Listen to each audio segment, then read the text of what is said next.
എന്നിട്ടും ഡോക്ടർക്ക് ഞാൻ ദ്രോഹം വല്ലതും ചെയ്തു? എന്താ അങ്ങനെ ചോദിക്കാൻ? നിങ്ങൾക്ക് കല്യാണം കഴിക്കാൻ ഈ ലോകത്ത് ഒരുപാട് പെണ്ണുങ്ങളെ കിട്ടുമല്ലോ, ഒരേ ഒരു നന്ദിനിയെ മാത്രം എനിക്ക് വിട്ടു തന്നൂടെ? ഓ അതാണോ? ഞാനിപ്പോ കുറച്ച് ബിസിയാ. കുറച്ച് മെഡിക്കൽ ബുള്ളറ്റിനുകൾ റെഫർ ചെയ്യാനുണ്ട്. നമുക്ക് പിന്നെ കാണാം. പിന്നെ കാണാൻ ഞാൻ ഉണ്ടായെന്ന് വരില്ല. എന്തൊക്കെയായി പറയുന്നത്? നിങ്ങൾ ചെല്ല്, നമുക്ക് പിന്നീട് വിശദമായി സംസാരിക്കാം. എനിക്കിപ്പോ സംസാരിക്കണം. ഇപ്പൊ സംസാരിച്ചാൽ ശരിയാവില്ല. അത്ര ഡോക്ടർ പ്ലീസ്, ഡോക്ടർ വാതിൽ തുറക്കേ.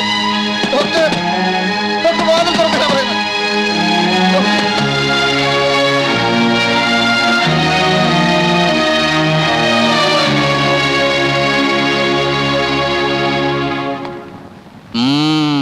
അത്ഭുതപ്പെടാനില്ല.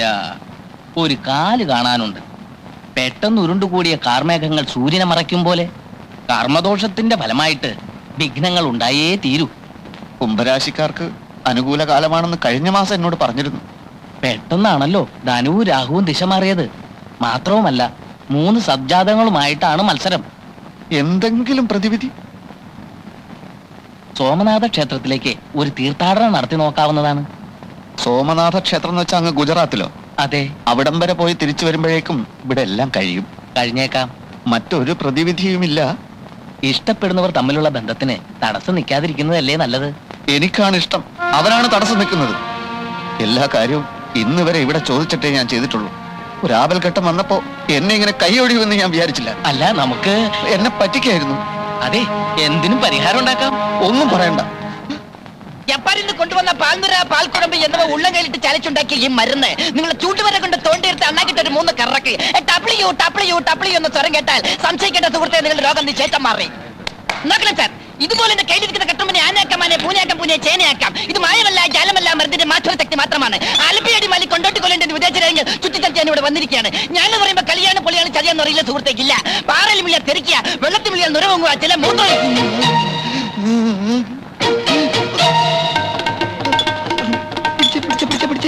നീ നാവാട്, ഞാൻ മൂത്രം വെച്ചിട്ട് ഇപ്പൊ വരാം. നോക്കണേ സാർ, ഇതിൽ മായമില്ല, മന്ത്രമില്ല, ജാലമില്ല.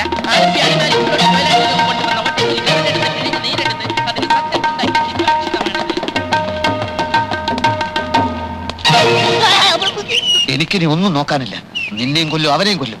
നീ കൊണ്ടുവന്ന ഡോക്ടർ എന്റെ ജീവിതം തൊലച്ചടാ, അറിയാവോ? എന്നെ ഒന്നും ചെയ്യരുത്.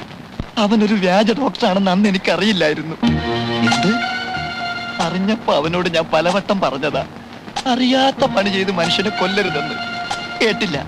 എന്താ ഉണ്ടായത്? ആ വ്യാജനെ പോലീസ് പിടിച്ചോ? വ്യാജം? അത് ശരി.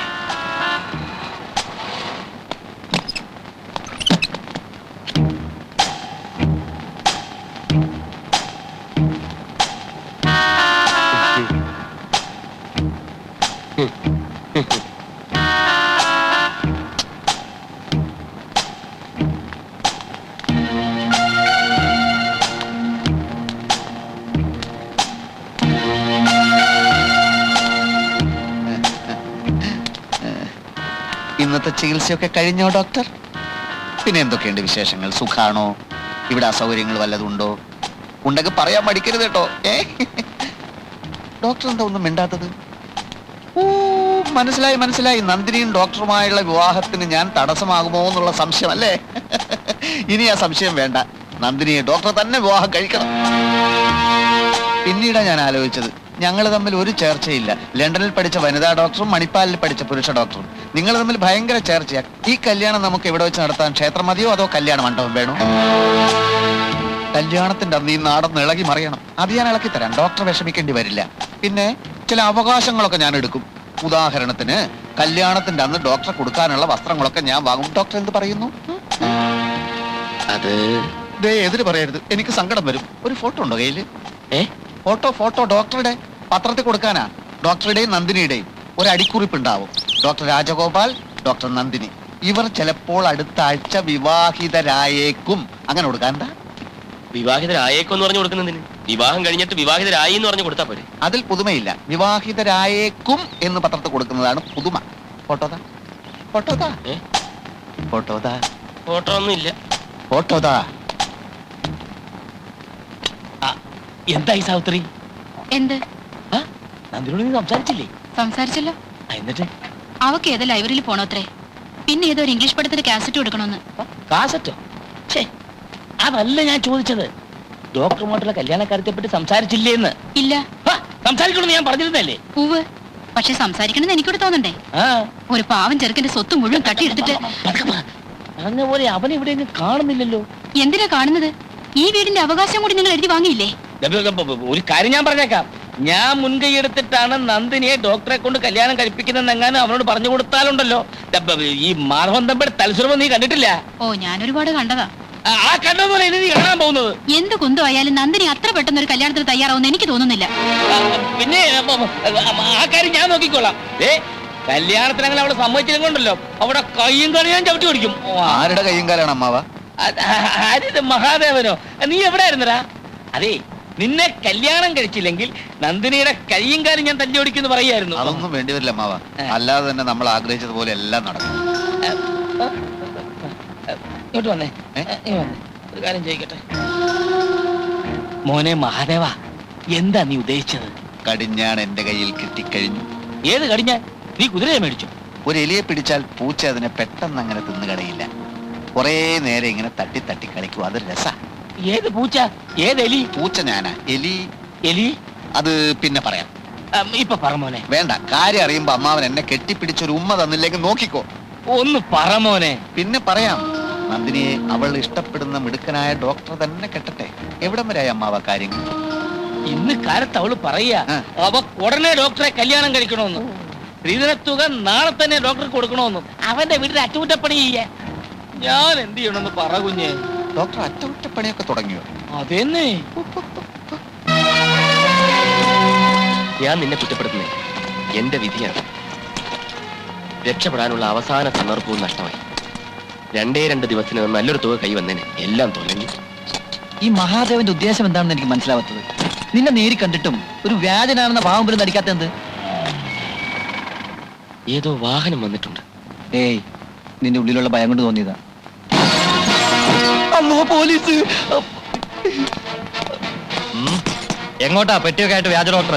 ഒളിച്ചോടാനുള്ള പദ്ധതിയാണല്ലേ? വ്യാജ ഡോക്ടറുടെ കൂടെ വ്യാജ ദല്ലാളും ഉണ്ടല്ലോ. അതും സൗകര്യമായി. ഇവനെ തെരഞ്ഞ് നമ്മൾ ഇനിയും കറങ്ങാതെ കഴിഞ്ഞല്ലോ. രണ്ടുപേരും പോന്നോളൂ.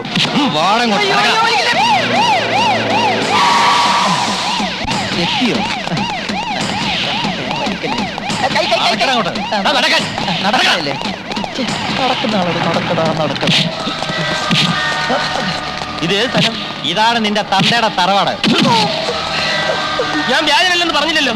കുറ്റ സമ്മതിക്കായിരുന്നല്ലേ അടിക്കേണ്ടത്? വ്യാജനാണെന്ന് സമ്മതിച്ചാലും സമ്മതിച്ചില്ലേലും ഇരിക്കാനാ പറഞ്ഞിരിക്കുന്നത്. അതെവിടുത്തെ ന്യായം? ഇത് ഇവിടുത്തെ ഞങ്ങളുടെ ന്യായം. ഇത് ഞാൻ സമ്മതിക്കുന്നു. ജയിലിൽ കൊണ്ടുവന്ന് മനസ്സിലാക്കാം. ഇവിടെ കൊണ്ടുവന്ന് കൊല്ലാനാണോ ഭാവം? കൊല്ലടാ, കൊല്ലും.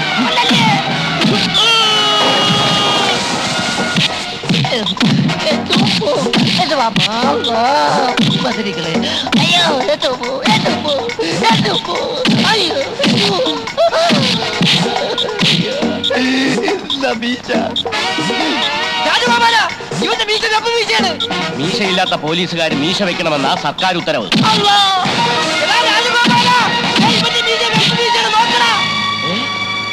വ്യാജ പോലീസാണോ? അടിയറായി മുട്ടി.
ശരിക്കുള്ള പോലീസിനെ കിട്ടിയില്ലേ? ശരിക്കുള്ള പോലീസിനെ അറിയിച്ചാൽ ഞങ്ങളുടെ ആശുപത്രിക്കല്ലേ ചീത്തപ്പേര്. മാത്രമല്ല, നന്ദിനിയുടെ കാര്യത്തിൽ താൻ എന്നോട് കാണിച്ച ചതിക്ക് 2 പൊട്ടിച്ചു തന്നില്ലെങ്കിൽ എന്താ സുഖം? ഇപ്പൊ സുഖമായോ? പ്രതീക്ഷിച്ചത്ര സുഖമായില്ല. വേഷം കിട്ടിയവന്മാർ പോരാ. ഇനിയിപ്പോ എന്ത് ചെയ്യും? നേരിട്ട് തല്ലണമെന്ന് തോന്നുന്നുണ്ടോ? ആവാം. വിഷപ്പാമ്പുകളെ ഞാൻ കൈകൊണ്ട് തൊടാറില്ല.